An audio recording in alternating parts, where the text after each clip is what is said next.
President Cowen, Mrs. President Cowen, distinguished guest, undistinguished guest, you know who you are.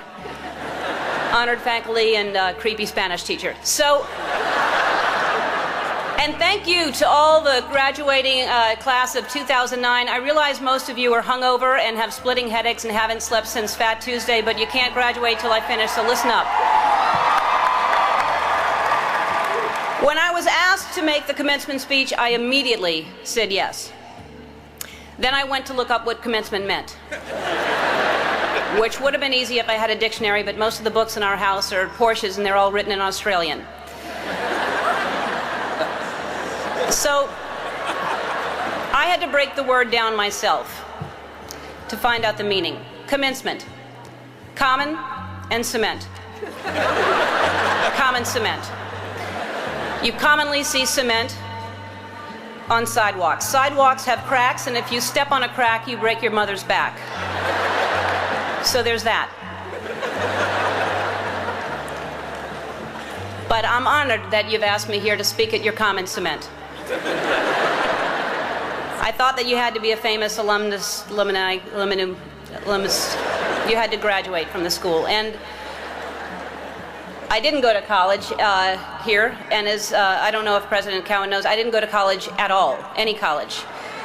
And I'm not saying you wasted your time or money, but look at me, I'm a huge celebrity.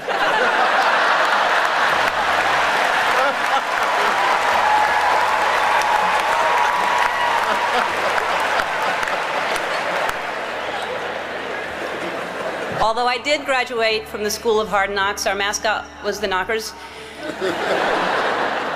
I spent a lot of time here growing up. My mom worked at Newcomb, and I would go there every time I needed to steal something out of her purse. But why am I here today? Clearly not to steal. You're too far away, and I'd never get away with it. I'm here because of you, because I can't think of a more tenacious, more courageous graduating class. I mean, look at you all wearing your robes. Usually when you're wearing a robe at 10 in the morning, it means you've given up. I'm here because I love New Orleans. I was born and raised here. I spent my formative years here, and like you, while I was living here, I only did laundry 6 times. When I finished school, I was completely lost, and by school I mean middle school, but I went ahead and finished high school anyway, and I had no ambition. I didn't know what I wanted to do. I did everything from I shucked oysters, I was a hostess, I was a bartender, I was a waitress, I painted houses, I sold vacuum cleaners. I had no idea. And I thought I'd just finally settle on some job and I would make enough money to pay my rent, maybe have basic cable, maybe not. I didn't really have a plan. My point is that by the time I was your age, I really thought I knew who I was, but I had no idea. Like, for example, when I was your age, I was dating men.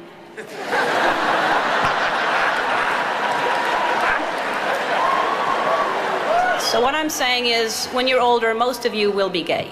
Is anybody writing this stuff down? Parents?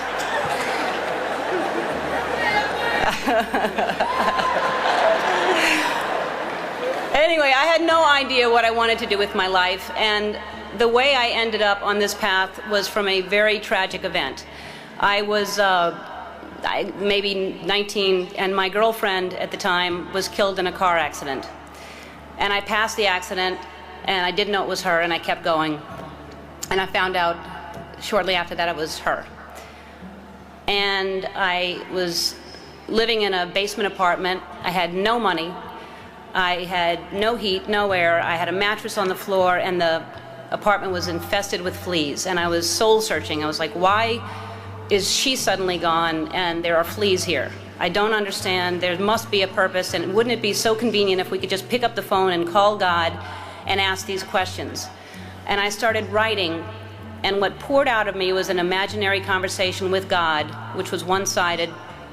And I finished writing it, and I looked at it and I said to myself, and I hadn't even been doing stand-up ever. There was no club in town. I said, I'm going to do this on The Tonight Show with Johnny Carson. At the time, he was the king. And I'm going to be the first woman in the history of the show to be called over to sit down. And several years later, I was the first woman in the history of the show, and only woman in the history of the show, to sit down because of that phone conversation with God that I wrote. And I started this path of stand-up, and it was successful and it was great, but it was hard because I was trying to please everybody, and I had the secret that I was keeping that I was gay, and I thought if people found out, they wouldn't like me, they wouldn't laugh at me.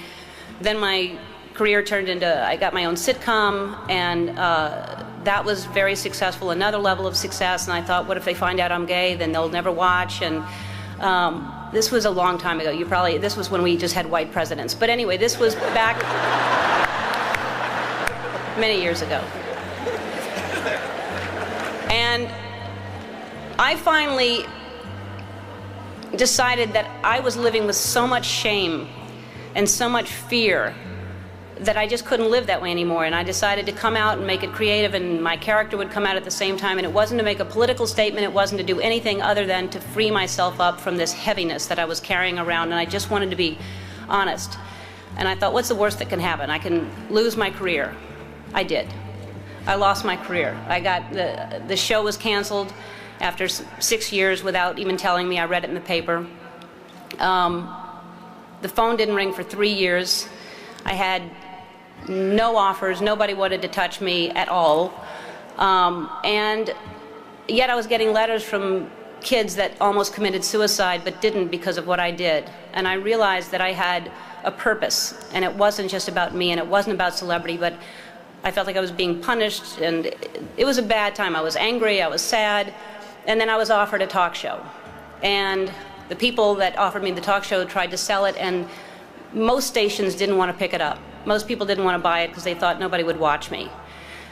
And really, when I look back on it, I wouldn't change a thing. I mean, it was so important for me to lose everything because I found out what the most important thing is to be true to yourself.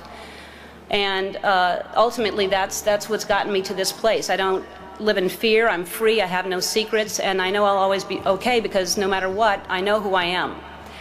So, in conclusion, when I was younger, I thought success was something different. I thought, when I grow up, I want to be famous. I want to be a star. I want to be in movies. When I grow up, I want to see the world, drive nice cars. I want to have groupies, to quote the Pussycat Dolls.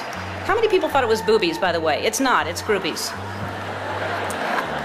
But my idea of success is different today, and as you grow, you'll realize the definition of success changes. For many of you, today, success is being able to hold down 20 shots of tequila. For me, the most important thing in your life is to live your life with integrity and not to give in to peer pressure to try to be something that you're not. To live your life as an honest and compassionate person, to contribute in some way. So to conclude my conclusion, follow your passion, stay true to yourself, never follow someone else's path unless you're in the woods and you're lost and you see a path, then by all means you should follow that. Don't give advice, it'll come back and bite you when they ask. Don't take anyone's advice.